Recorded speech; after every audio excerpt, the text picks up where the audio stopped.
अल्हम्दुलिल्लाह नहमदुहु व नस्तईनुहु व नस्तगफिरुहु व नु'मिनु बिही व नतवक्कलु अलैहि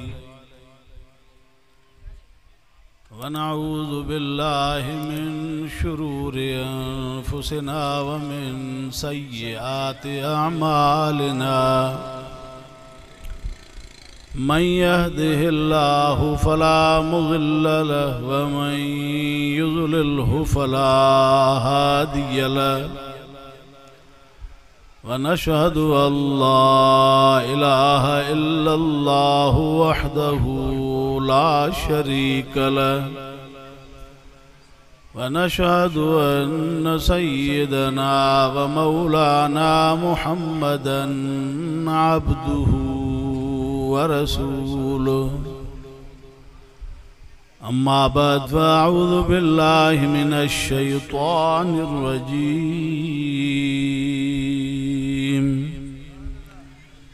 बिस्मिल्लाहिर रहमानिर रहीम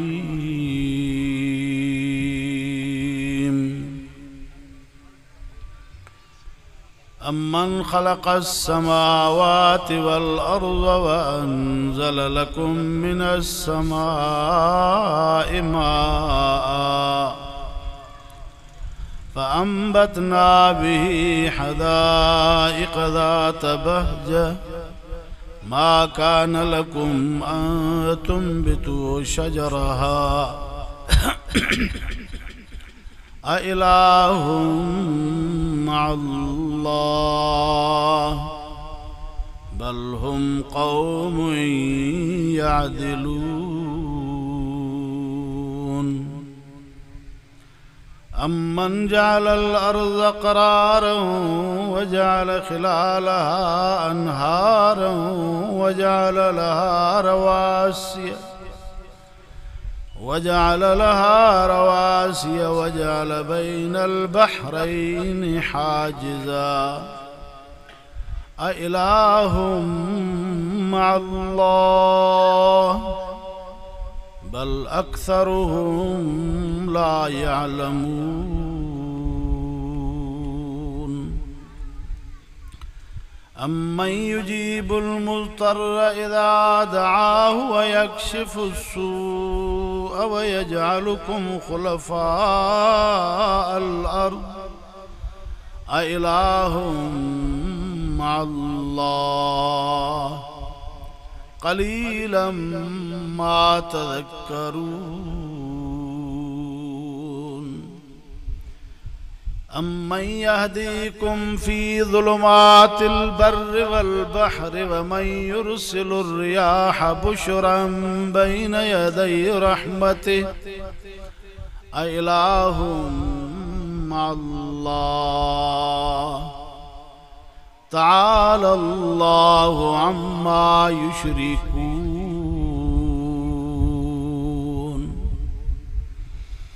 अम्मन यब्दउल खल्क़ सुम्मा युईदुहु व मन यर्ज़ुक़ुकुम मिनस समाइ वल अर्ज़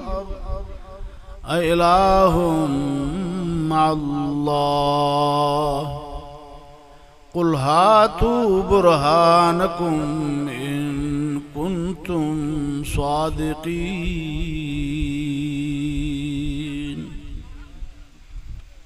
सदक़ल्लाहु मौलानल अज़ीम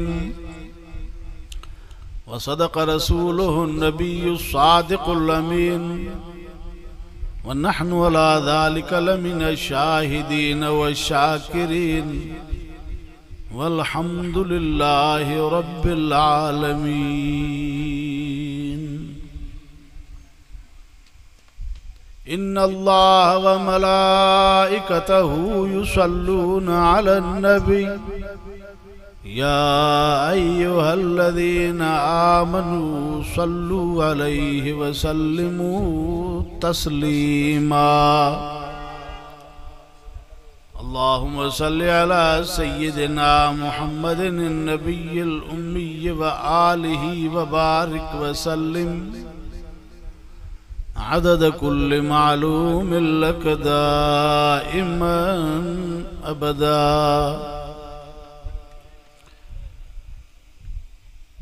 मुझा मोहतरम दोस्तों भाइरो,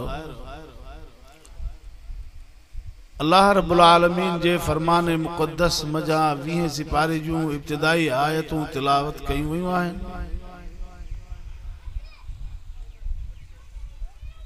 दुआ है त अल्लाह तबारक व तआला तव्हां असां जमी कलमे वारनि खे हिन पंहिंजे फरमान मुक़द्दस जे मथां अमल जी तौफ़ीक़ अता फरमाए ऐं उन्हीं खां बाद में अल्लाह रब्बुल आलमीन तव्हां असां समूरनि खे हिन पंहिंजे फरमान जे मथां अमल जी भी तौफ़ीक़ अता फरमाए। अज़ीज़ो, असांजे कम जी शइ आहे अमल। अल्लाह रब्बुल आलमीन क़यामत जे ॾिहाड़े असांजे मुहांडरनि खे, असांजे शक्लनि खे, असांजे दौलत खे, असांजे हिन दुनवी बूद बाश खे कोन ॾिसंदा। त ही बानो दुनिया मां आयो हो त हुकूमत छॾे आयो हुयो, तंहिंजे करे हिन सां ओड़ो बर्ताव कजे। ही दौलत छॾे आयो हुयो, तंहिंजे करे हिन खे उहा इज़त मिलणु खपे। ही चौधराइप छॾे आयो हुयो, वॾेरप छॾे आयो हुयो, सरदारी छॾे आयो हो, तंहिंजे करे हिन सां थोरो रिआयत हुजे। या हे दुनिया जे अंदर तमामु वॾे हसब नसब ख़ानदान जो माण्हू हुयो, तंहिंजे करे हिन सां रिआयत थिए। इहे शयूं उते कम न ईंदियूं। अल्लाह रब्बुल आलमीन क़यामत जे ॾींहुं असांजे आमाल जो वज़न कंदो। पोइ जंहिं बाने जो अमल हिन क़ुरान जे हुक्मनि जे मुताबिक़ आहे, उहो बानो कामयाब। जंहिं रब जे हुक्म जी बजा आवरी कई, जंहिं पैगंबर करीम सल्लल्लाहु अलैहि वसल्लम जे तरीक़े खे चिंबड़ी वरतो, जेको दुनिया में जो इन हालत में पंहिंजे रब ॾे वियो जो फर्मा बरदार हुयो, नाफरमानी न कई, पंहिंजे गुनाहनि खां तौबा ताइब थी करे रब ॾे पाक साफ़ थी करे वियो, इहो बानो रब वटि इज़त हासिल कंदो। अल्लाह फरमाए थो, वला तमूतुन इल्ला व अंतुम मुस्लिमून। तहां न मरो मगर त फर्मा बरदार थी करे मरो। माना दुनिया में ना फरमान थी करे न निकरजो, फर्मा बरदार थी करे निकरजो। ओ हिन कुरान पाक जे हुक्मन जा ताबेदार पैगंबर करीम सल्लल्लाहु अलैहि वसल्लम जे नक्शे मुताबिक, उन्हीं जे तरीके जे मुताबिक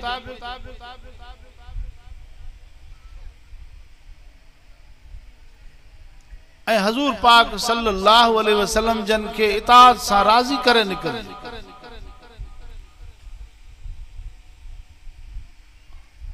छो त इंसान जा अमल क़यामत जे ॾींहुं तुरंदा। असांजो वज़न पंहिंजो कोन थींदो,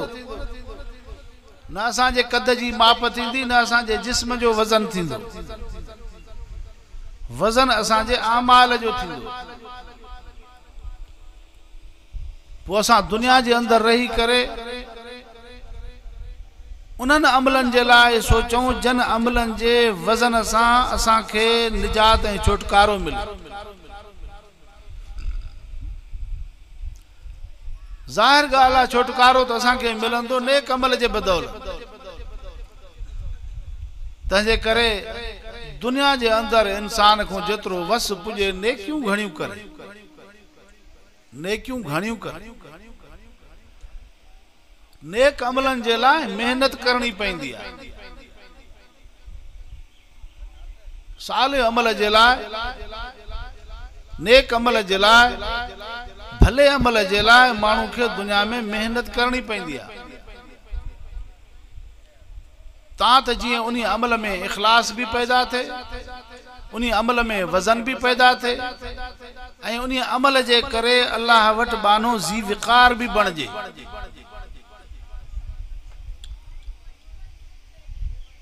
असां दुनिया जे अंदर जेके अमल कयूं था, असांजो उन पासे ॾे तवज्जो कोन्हे को। या त उन अमल में जेको असां अमल कयूं था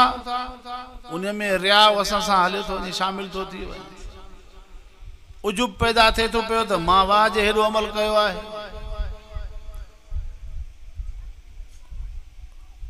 ऐं खुद नुमाई पैदा थे थी पई त जीअं माण्हुनि में मां मुतारफ़ चां त हेर करे ग़रीबनि सां ताउन थो, पर कन इन पासे ॾे अथसि त माण्हू मूंखे सखी चवनि था। माण्हू ख़ैरात कंदो आहे तमामु भली, डांद कुहंदो, सान कुहंदो, उन में साईं तमामु वॾो ख़ैर बि सभिनी खे ओड़ो पाड़ो सभु खाईंदा पींदा। पोइ वेठो कना ईंदो त ॾिसां माण्हू मुंहिंजी तारीफ़ करनि था त फलाणे वाह जो ख़ैरात कई। जेकॾहिं इहा शइ आयसि त पोइ उहा ख़ैरात क़बूल कोन थींदसि। अज़ीज़ो, असां नेक अमल त कयूं था, पर नेक अमल खां बाद में असां पंहिंजो पाण खे कुझु सम्झूं था त हे मां ई कमु कयो, अहिड़ो कमु ॿियो केरु थो करे सघे। पोइ जॾहिं माण्हूअ जे अंदरि इहा शइ अचे थी, उजुब पैदा थिए थो ऐं माण्हुनि में थोड़ो ईअं अमल करण जे करे पोइ रियाव पैदा थिए थो, नुमाव पैदा थिए थो, त पोइ इहा शइ उन अमल जे वज़न खे घटाए थी सघे। अल्लाह फरमाए थो फला नुक़ीमु लहुम यौमल क़ियामत वज़ना। क़यामत जे ॾींहुं अल्लाह तबारक व तआला अहिड़नि माण्हुनि जे अमल खे वज़न कोन ॾींदो, छो त उन दुनिया जे अंदरि नियत ई इहा कई त माण्हू मुंहिंजी तारीफ़ करनि, माण्हू वाह वाह करनि। पोइ दुनिया में माण्हुनि वाह वाह कई, हिन जी मुराद दुनिया में ई पूरी थी। जेकॾहिं रज़ा ख़ुदा जी मक़सद हुजे हा त पोइ माण्हुनि जे वातनि ॾे कन न ॾे हा। ख़ुदा खे राज़ी करण ख़ातिर कया, केरु कीअं बि चवे, बसि मां पंहिंजे रब खे राज़ी करण जे लाइ हीउ अमल कयो आहे। को माण्हू मस्जिद में, को मदरसे में, को भलाई ऐं चङाई जे कमनि में, को ख़ैर ख़ैरात में, को कंहिं ग़रीब ख़ानदान सां ताउन करे थो, उते पंहिंजो पैसो ख़र्च करे थो ऐं पोइ नियत इहा हुजेसि त मुंहिंजो रब राज़ी थिए त इहो अमल क़बूल आहे। अज़ीज़ो, ही दुनिया दारुल अमल आहे। इन अमल में असांखे, इन दारुल अमल में, हिन दुनिया में अमल ज़रूर करणो पवंदो। ही अखियान इन सां असांखे ज़रूर ॾिसणो पवंदो, कन कन सां आवाज़ असांखे ज़रूर ॿुधणा पवंदा, हीअ ज़ुबान ज़ुबान सां ज़रूर ॻाल्हाइणो पवंदो, पेर सां ज़रूर पंधु करणो पवंदो, हथ सां कसब ज़रूर करणो पवंदो, हिन पेट खे ज़रूर भरणो पवंदो। पोइ हिकिड़ा माण्हू इन्हनि अल्लाह जे ॾिनल नेमतुनि, इहे नेमतूं आहिनि न ख़ुदा जूं, अखियूं भी खुदा जी नेमत, कन भी खुदा जी नेमत, जुबान भी खुदा जी नेमत, हथ भी खुदा जी नेमत, पैर भी खुदा जी नेमत। इन नेमतुनि खे कॾहिं माण्हू पंहिंजे ख़्वाहिश मुताबिक़ इस्तेमाल कंदो आहे। जेको माण्हू पंहिंजे ख़्वाहिश मुताबिक़, यार ही आवाज़ कन खे ॾाढो वणे थो, दिलि खे ॾाढो वणे थो, पोइ इहो न ॾिसंदो त इहो आवाज़ ॿुधणो जाइज़ बि आहे या नाजाइज़ आहे। यार हीअ सुहिणी सूरत आहे, ॾाढी मूंखे अखियुनि खे वणे थी पई, पोइ वेठो ओॾे निहारे, इहो नथो सोचे त एॾे मूंखे निहारणु जाइज़ बि आहे या नाजाइज़ आहे। हेॾे मां वञा थो, इहो नथो सोचे त एॾे जेको मां पंधु कयां थो, इहो मुंहिंजो पंधु सही बि आहे या ग़लति आहे, अल्लाह ऐं अल्लाह जे रसूल जो हुकुम बि आहे या पंहिंजे ख़्याल सां वञा थो। जेको माण्हू अल्लाह ऐं अल्लाह जे रसूल जे हुक्म जे मुताबिक़ इन नेमतुनि मथां कमु वठे थो ऐं इन्हनि नेमतुनि खे इस्तेमाल करे थो, त उहो त इंसान कामयाब आहे। पर जेकॾहिं इन्हनि इनामात ख़ुदाबंदी खे बेजा ऐं पंहिंजे ख़्वाहिश मुताबिक़ इस्तेमाल कंदो त इहो इंसान ख़ुदा वटि पुछाणो थींदो। अल्लाह तबारक व तआला फरमाए थो, सुम्मा लतुसअलुन यौमइज़िन अनिन नईम।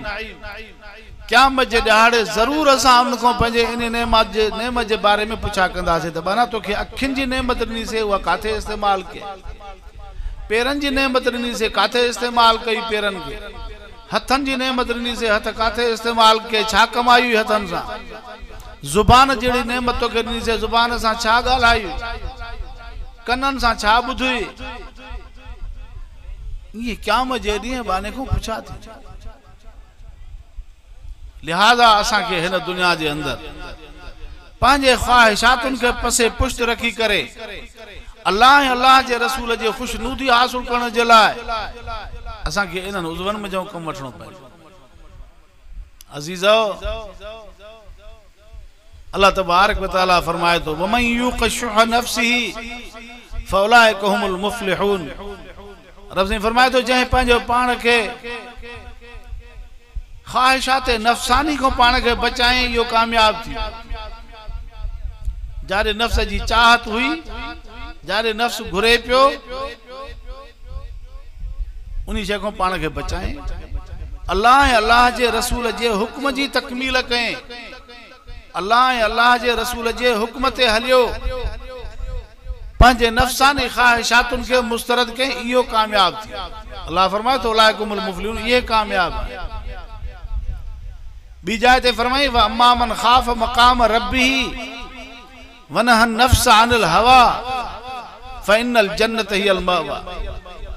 अल्लाह रब्बुल आलमीन कुरान करीम जे अंदर वजाहत सा इन शे के बयान फरमाए तो फरमाए जै मुंह जे बाने क़यामत जे ॾींहुं मुंह जे अॻियां हाज़िरी जो खौफ दिल में रखी करे पंहिंजे नफ़सानी ख्वाहिशातुन के मुस्तरद करे तो मां खुदा जे अॻियां अज मां हेॾे त निहारियां ये ॻाल्हि मुंहिंजे अखियुनि खे ॾाढी वणे थी आहे शइ पर रब वटि छा जवाब ॾींदुसि तंहिंजे करे पंहिंजे अखियुनि खे बंदि करे थो पंहिंजे नज़रनि खे हेठि करे थो हया वजी चादर पाण ते ओढ़े थो ऐं कननि जो आवाज़ ॾाढो सुरीलो आहे ॿुधे थो पर उन तवज्जो नथो करे पंहिंजे कननि खे बंदि करे थो त इहो आवाज़ त ॿुधां पर ख़ुदा वटि छा जवाब ॾींदुसि पेरनि सां हिन पासे ॾे पंधु त करे वञा पर ख़ुदा वटि छा जवाब ॾींदुसि हथनि सां हीअ पराई शइ चोरी कयां पर ख़ुदा वटि छा जवाब ॾींदुसि इहे शयूं अहिड़ियूं आहिनि जेके माण्हू जो नफ़्स चाहे थो पर सिर्फ़ ख़ुदा जो हुकुम रुकावट आहे अल्लाह जी ज़ात रुकावट आहे पोइ इहो माण्हू पंहिंजो पाण खे उन ख़ुदा जे हुक्म जे मातहत पाण खे बंदि रखियूं बीठो आहे त मुंहिंजी हाज़िरी हिकिड़े ॾींहुं पंहिंजे रब साईं वटि थींदी इन जे करे पंहिंजे नफ़्स जी तकमील नथो करे पंहिंजे नफ़्स जी ख्वाहिश खे मुस्तरद करे थो पियो अल्लाह ताला फरमाए थो फइन्नल जन्नत हियल मअवा जन्नत इन माण्हू जे इंतज़ार में आहे जन्नत उन जो मक़ाम आहे अल्लाह तबारक व तआला कुरान करीम में असा के ये नसीहतूं बुधाए तो इन जे करे तरफ से फरमायो इन हादिही तज़किरतुन ये कुरान नसीहत जो किताब था ये कुरान तवा के तवा जी रहनुमाई कंदो तवा सा खैरखाई करे तो तवा जे ला नसीहत आ इन में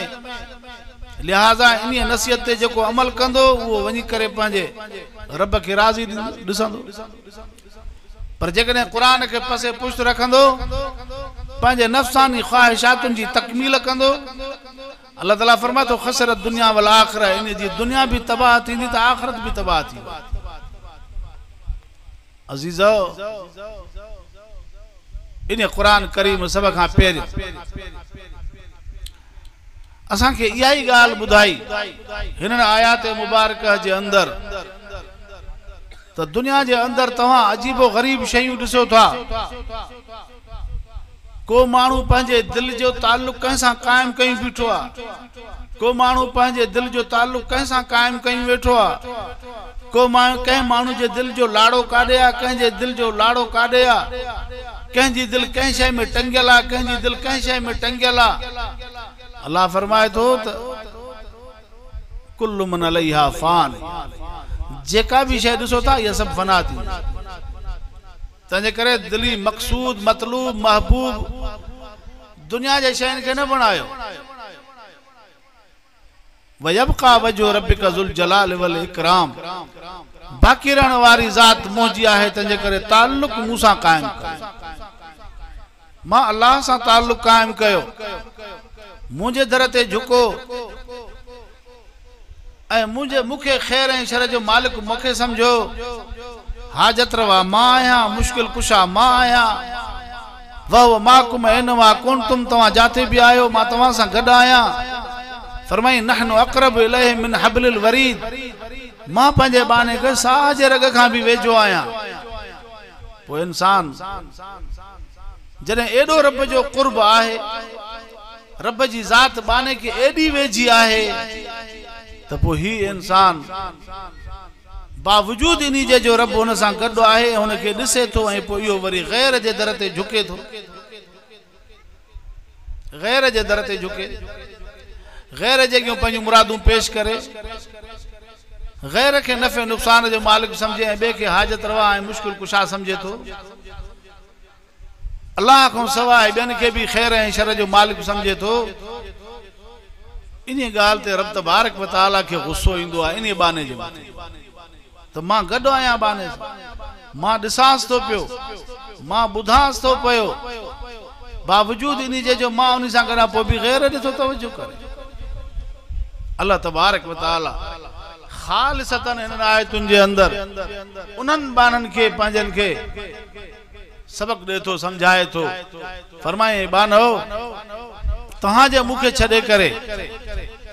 गैर सां पंहिंजी दिल लगाई आहे ऐं गैर खे पंहिंजे दिली मक़सद ऐं मुराद पूरे करण जे लाइ उन्हनि खे मालिक समझो था। उन्हनि जे हथ में छा आहे? मन ख़लक़ समावात वल अर्ज़, ॿुधायो तो सही ज़मीन आसमान खे कंहिं पैदा कयो? अल्लाह तबारक व तआला बाने खे दलील सां समझाए थो।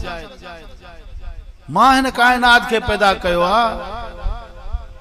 ये आसमान जे अंदर जेके नज़ारा ॾिसो था, सिज चंड सितारा, ये कंहिं पैदा कया आहिनि? मां पैदा कया आहिनि। बादल अचनि था, मींहुं वसे थो, ज़मीन सैराब थिए थी, ज़मीन मां सलाह निकिरनि था, उबड़ फुटनि था, इहे सावा गाह फुटनि था, गुल बूटा फुटनि था, तव्हांजो अनाज पैदा थिए थो, जंहिंमां तव्हां बि पंहिंजो ज़रूरत पूरी कयो था। तव्हांजा जानवर भी इहे गाह सब्ज़ो खाइनि था, ऐं पोइ वरी उन्हनि जानवरनि जा खीर तव्हां पियो था, वरी उन्हनि जानवरनि खे कुई गोश्त खाओ था। इहो सॼो निज़ाम कंहिंजे हथ में? अल्लाह फरमाए थो त मन ख़लक़ समावात वल अर्ज़, ॿुधायो ज़मीन आसमान खे कंहिं पैदा कयो आहे? तूं जो पंहिंजो तालुक ॿिए सां ॻंढे थो,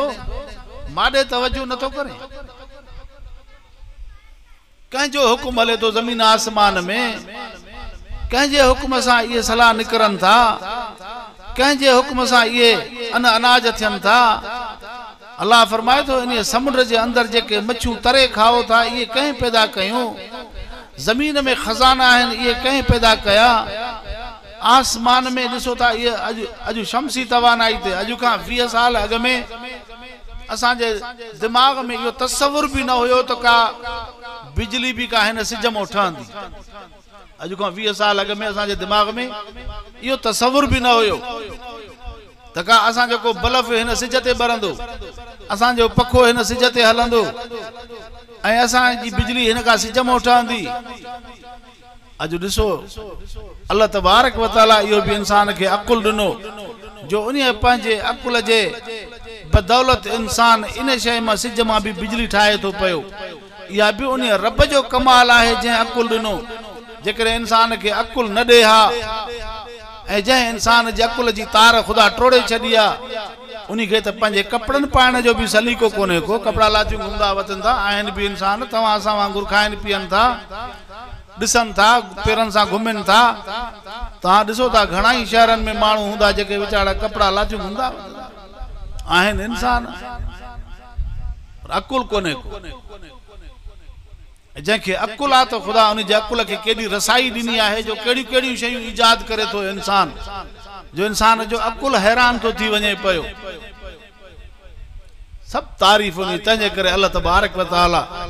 क़ुरान करीम जे अंदर पहिरियों पहिरियों जेको जुमिलो फरमायो इहो ई फरमाई अल्हम्दुलिल्लाह रब्बिल आलमीन। सभु तारीफ़ उन मालिक अकबर जी आहे, जंहिं सॼे जहान वारनि जी पर घुरल दी आहे। इंसाननि जी त ठहियो, पर हैवाननि जी बि, जिननि जी बि, जीतनि जड़नि जी, ओ जेके पाणीअ में मच्छियूं आहिनि, जेके फिज़ा में पखी आहिनि, सभिनी जो पालनहार उहो ई आहे। सभु तारीफ़ उन रब जी आहे, जेको उन जे रब तबारक व तआला जे पैदा थियल शयुनि मज़ा तव्हां असां इंसान नफ़ो वठूं था, फ़ाइदो वठूं था, सो सभु शइ जी तारीफ़ जो लाइक़ु उहो ई आहे। अजीजो अल्लाह तबारक व तआला इन कुरान करीम जे आयतुन जे अंदर फरमाए त इंसान हो ये जमीन पानी थी अमन जाल अर्ज करार जमीन के कहीं करार अता फरमायो जमीन पानी अचा इं लुडे पई जे बेड़ी लुडंदी आ अल्लाह फरमाए तो असा इन जमीन जे अंदर मेखा आनी छडी इन जमीन में जबल पहाड़ खोड़े छजासे एडा मजबूत जबल जको जमीन के जकड़ियों बीठा आहिनि छा हाणे इन जमीन जे मथों तव्हां कारखाना हणो इन जे मथों बिल्डिंगूं ठाहियो इन जमीन में तव्हां कहिड़े बि क़िस्म जो कुछ कयो तव्हांजे उन जमीन या लुडण खां धुडण खां बंद थी वई तव्हां त जीअं तव्हां पंहिंजे आराम सां पंहिंजे माश खे बि बहितर बणायो ऐं पंहिंजे मकान सुकूनत खे उन्हीं के भी तमाम मजबूत बनायो जेकॾहिं इहा ज़मीन लुडे हा त असां हे झुगड़ा कोन ठाहे सघूं या ज़मीन में ये कारखाना न हणी सघूं हा ज़मीन में ये पोखा पलाव न थी सघनि हा अल्लाह तबारक व तआला ज़मीन के मेखा हाणी बंद करे छॾियो हाणे तव्हां ज़मीन में जेका शइ पोखियो जेका शइ ठाहियो सभु कारआमद थींदी अल्लाह फरमाए थो त इहा मुंहिंजी कारीगरी आहे अलाह मा अल्लाह रब फरमाए तो मां अल्लाह सां गॾु आहे ॿियो जंहिंखे एॾी वॾी ताक़त हुजे जंहिंखे एॾी वॾी कुवत हुजे जेको एॾी वॾी सघ वारो हुजे अल्लाह ताला फरमाए तो कौम आहे जेका तजावुज़ो करे थी बल हुम कौम यादिलून या कौम तजावुज़ो करे थी मां जहिड़े ख़ालिक अकबर खे छॾे करे मुंहिंजे हिन तसरुफ़ात मुंहिंजे हिन कुदरत ते काइनात खे ॾिसी करे पोइ बि गैर ॾे तवज्जो करे थो पोइ बि गैर जे दर ते झुकियो बीठो आहे पोइ बि ॿियनि खे नफ़े नुक़सान जो मालिक हाजत रवा ऐं मुश्किल कुशा समझे थो अल्लाह तबारक व तआला कुरान करीम जे अंदर फरमाए थो अम्मन यहदीकुम फी ज़ुलुमातिल बर्र वल बहर ख़बर जो ऊंधाईअ में केर थो तव्हांखे वाट वठाए रात जो ऊंधारी थिए थी पई मक्के जा मानू मक्के खां यमन ॾे यमन खां शाम ॾे सैरो सफ़र कंदा हा पंहिंजो ताजर हुया वापारी हुया रात जो ऊंधाइन में तारनि खे ॾिसी करे पंहिंजो वक़्त जो तायुन कंदा हा रस्ते जो तायुन कंदा हा त ही रस्तो ही तारो हेॾो बीठो आहे हाणे हीअ रात हेतिरी गुज़री वई आहे हाणे ही असांजो तरफ़ हेॾे आहे असां हिन तरफ़ वञूं था ईअं तारनि जे ज़रिए माण्हू रस्ता मालूम कंदा हा अल्लाह ताला कुरान करीम जे अंदर फरमाए तो वबिन नजम हुम यहतदून तारन जे जरिए मानू रास्ता मालूम कंदा होया अगे ही असा के का खबर दुनिया जो नक्शो ये हाने सब शयूं हाने घड़ियों निकलियो आन वाचू निकलियो बाबा हाने हे वक्त हेतरो थियो आगे मानू रात जो तारन के ऋषि करे अंदाजो लगाइंदो तो रात जो पेरियो हिस्सो गुजरियो आ दरमियानी हिस्सो आ हाने आखिरी हिस्सो आ हाने जो बाक फुटण वारी आए एड़े नमूने सा सिज के ऋषि करे मानू वक्त जो तायुन कंदो अजीजो अल्लाह तबारक व तआला इंसान ज़ात के यो अकुल फराहम कयो जै पंजे अकुल जे जरिए वरी हाने ये शयूं इजाद कयूं आहिन पर असुल त उन कादर मुतलक जो कम आहे जै रब तबारक व तआला ये नजारा पैदा कया आहिन ऐसा उन नजारन के ॾिसी करे उन में जो नफो वठूं था इन जे करे अल्लाह तबारक व तआला फरमाए तो बाना पो तू गैर रे तवज्जो करे यो तो के लायक अल्लाह मां अल्लाह सां गॾु ॿियो आहे माबूद इबादत जे लाइ एॾी वॾी कुवत रखे थो को जंहिंजे हथ में इहे शयूं हुजनि फरमाए ताल अल्लाह अम्मा युशरिकून अल्लाह जी ज़ात बुलंद आहे इन शरीकनि जन के तव्हां शरीक बणायो था ख़ुदा इन शरीकनि खां बुलंद इन्हनि जे हथ में कुझु बि न आहे अल्लाह ताला फरमाए थो मुंहिंजे हथ में सभु कुझु आहे अल्लाह ताला फरमाए तो खबर जो अम्मा अब्दाउल खल्क सुम युईदु हे दलील सा खुदा समझाए तो पंहिंजी कुवत पंहिंजी वहदानियत पंहिंजी कुदरत अल्लाह तबारक व तआला दलील सा समझाए तो पयो तो मुखा सवाए कहीं बे जूं ही गालियूं थी सकन थियूं मुखा सवाए बियो को ही कम करे सके तो फरमाई अम्मा अब्दाउल खल्क सुम युईदु खबर जो हिन मखलूक के कहीं पैदा कयो अल्लाह से पूछा तो करे ऐ नबी इनके चओ मक्के वारन के हे बुतन के पूजा करन था ही इनन के पंजो मकसूद मतलूब समझन था हे उनन के पंजो माबूद बनाई बिठाइन इन को पूछन त सही ते हिन मखलूक के कहीं पैदा कयो इंसानन के कहीं पैदा कयो हैवानन के कहीं पैदा कयो जीतन जड़न के कहीं पैदा कयो, पखिन परिंदन के कहीं पैदा कयो, समुद्री मखलूक के कहीं पैदा कयो। अल्लाह ताला फरमाए तो वरी ये इनन के वरी केर मोटाए तो ये काडे था वजन, वरी इनन जो साह भी अल्लाह हजत अम्मई अब्दुल खल्क सुम युईदु, कहीं नए सिर पैदा किया मखलूक के वरी ये सब उठंदा। ये सब जेके अज दिसो था धरती ते आन, ये सब दुनिया में वेंदा। वरी अल्लाह ताला जडे चाहो सुम इज़ा शाह अंशर, वरी सबनी के पाण वट घुराइंदो। फरमाई कुल्लुन इलैना राजिऊन, सब असां दे मोटंदा। वरी सबनी के उठाए सबनी को हिसाब वठंदो। याद रखजो क़यामत जे ॾींहुं अल्लाह तबारक व तआला इंसानन का अग में हैवानन जो हिसाब वठंदो। पोइ जॾहिं हैवानन जो हिसाब मुकम्मल थी वेंदो,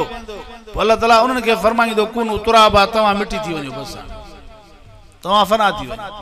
पोइ सब मिट्टी जो ढेर बणिजी वेंदा, हैवान सब खत्म, बाक़ी वञी मैदान महशर में इंसान बचंदा। इंसानन ते मौत कोन ईंदो, इंसानन ते मौत कोने को। अल्लाह रब्बुल आलमीन इन्हनि इंसानन जो क़यामत जे ॾींहुं अमाल जो वज़न कंदो। वज़न अमाल खां बाद में पोइ उन्हनि जे जाइ जो तयन थींदो त हिन जा अमल ही बेहतर थिया, नेक अमल हिन जा गौरा थिया। अल्लाह ताला फरिश्तन के चवंदो वसीक़ल लज़ीना तक़व रब्बहुम इलल जन्नति ज़ुमरा, हिन के जन्नत रे वठी वञो, हिन जा नेक अमल गौरा थी विया। ही जथो जन्नती आहे, वठी वञो हिननि खे। ऐं जंहिंजो नेकिन जो पलड़ो हल्को थियो, बुराइयूं वधी वयूं, फिस्को फजूर वधी विया, अल्लाह जी नाफरमानी वधी वई, नेकिन जो पलड़ो सफ़ा हल्को। अल्लाह ताला फरमाइंदो फरिश्तन के वसीक़ल लज़ीना कफ़रू इला जहन्नम ज़ुमरा, हिनन काफ़रन के मुनकिरन के वठी वञो जहन्नम जे तरफ, बस हिनन जी जाइ ओॾे आहे। अज़ीज़ो अल्लाह तबारक व तआला फरमाए थो कहीं पैदा कयो मखलूक के, वरी आ मखलूक काॾे मोटंदी, केर इन्हनि जी रोज़ी जो बंदोबस्त करे थो। जेके भी ज़मीन में मखलूकात जा अक़साम आहिनि, उलमा लिखनि था त 18,000 क़िस्म मखलूकात आहे। उन्हनि समूरनि जे रोज़ी जो ज़िम्मो कंहिं खयो आहे? अल्लाह रब्बुल आलमीन खयो आहे। सभिनी खे रोज़ी उहो तो रसाए पियो। लिहाज़ा अल्लाह तबारक व तआला फरमाए थो खबर जो जन के तव्हां पुकारियो था, जन के तव्हां पंहिंजो मक़सूद मतलूब समझूं वेठा आहियो, जन के तव्हां पंहिंजे लाइ हाजत रवा मुश्किल कुशा बणायूं वेठा आहियो, उन्हनि जे हथ में इहा शइ आहे? मूंसां गॾु छो था शरीक बणायो? मूंसां छो उन्हनि खे मिलायो था? छो मूंखे छॾे करे उन्हनि खे सजदो कयो था, जॾहिं त उन्हनि जे हथ में का शइ कान्हे का। अल्लाह ताला फरमाए थो कुल हातू बुरहानकुम इन कुंतुम सादिकीन, ऐ नबी इन को पुछ त सही एड़ो दलील जो जेकॾहिं तव्हां सच्चा हो, खुदा को सवाइ जेकॾहिं कंहिं ॿिए का शइ पैदा कई आहे त ॿुधायो। कंहिं वण जा पन ॾसियो त वण खुदा पैदा कयो, पर इन जा पन पीरनि फ़कीरनि पैदा कया आहिनि। को हिकिड़ो ॿार ॾसियो, ही ॿार साईं असांजे पीरनि फ़कीरनि पैदा कयो, या ॿार जो को उज़वो, को हिकिड़ो को पेर, को हिकिड़ो कन, को हिकिड़ो हथ, सब शइ तख़लीक़ात खुदावंद, सब उन जी कारीगरी आहे। लिहाज़ा अल्लाह तबारक व तआला फरमाए थो दलील सां त ही शयूं असांजूं पैदा थियल, ही शयूं असांजूं पैदा थियल, ही शयूं असांजूं पैदा थियल, हिते असांजो तसरुफ़, हिते असांजो तसरुफ़, हिते मुंहिंजो हुकुम हलियो, हिते मुंहिंजो हुकुम हलियो, हिते मुंहिंजो हुकुम। हाणे तव्हां ॿुधायो कुल हातू बुरहानकुम, पंहिंजो दलील पेश कयो। गैर खे पूजण जे लाइ कहिड़े मक़सद लाइ उनखे सॼो था? उन्हनि खे जेका शइ पैदा कई आहे उहा ॿुधायो न, उहो दलील ॾियो न। इन कुंतुम सादिकीन, जेकॾहिं तव्हां सचा आहियो त ख़ुदा खां सवाइ हे बि असांजी मुश्किल हल करे सघे थो, उहो कहिड़ो आहे जेको तव्हांजी मुश्किल हल करे? खुदा को सवाइ हिन बि ये शइ पैदा कई आहे, उहा ॾेखारियो। अल्लाह तबारक व तआला पंहिंजे बाने खे दलील सां समझाए, पंहिंजे ज़ात ॾे तवजो ॾेराए थो त बाना तुंहिंजे लाइ ॿियो कोई चारो कोन्हे, तुंहिंजे लाइ ॿियो को रस्तो कोन्हे। लिहाज़ा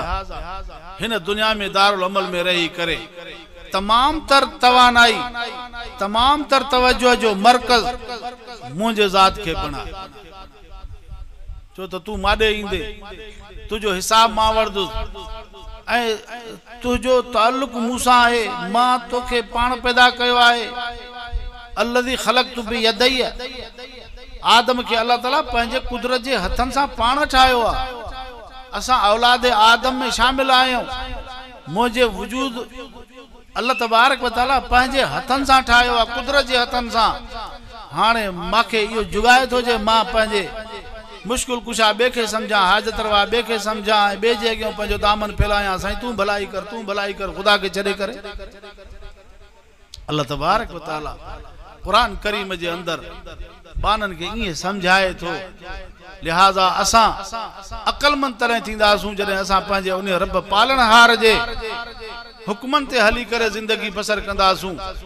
पो खुदा वट असां के मकाम भी मिलंदो इज्जत भी मिलंदी वरन त हिन दुनिया जे अंदर इए भिटकी भिटकी न इंसान अकीदो ठाए सिग्यो न अमल सालिह करे सिग्यो न वरी एड़ा अमल के जो आखिरत में मरण का पो कब्र में का उनके इज्जत मिले या कब्र कुशादी थे या आखिरत में उनके कोई इज्जत वारो मकाम मिले इए भिटकी भिटकी हलियो वेंदो दुआ क्यों अल्लाह तबारक व तआला असां के हिन धरती ते अमल सालिह जी तौफीक अता फरमाए ऐं असां जे हिन इदारन के अज असां जे निगड़न जी दिस्तार बंदी थींदी अल्लाह तबारक व तआला उनन जे सीनन के कुरान पाक जी संदूक बनाए छडियो आ अल्लाह ताला को दुआ है अल्लाह ताला इनन नौने हालन जे इल्म में अमल में उम्र में भी बरकत अता फरमाए ऐसा जे मदारिस जे अल्लाह ताला हिफाजत फरमाए ऐं जेके खादिम खिदमत करन था जेके बेचारा दोस्त पाड़े वाला ताउन करन था अल्लाह ताला उनन जे ताउन के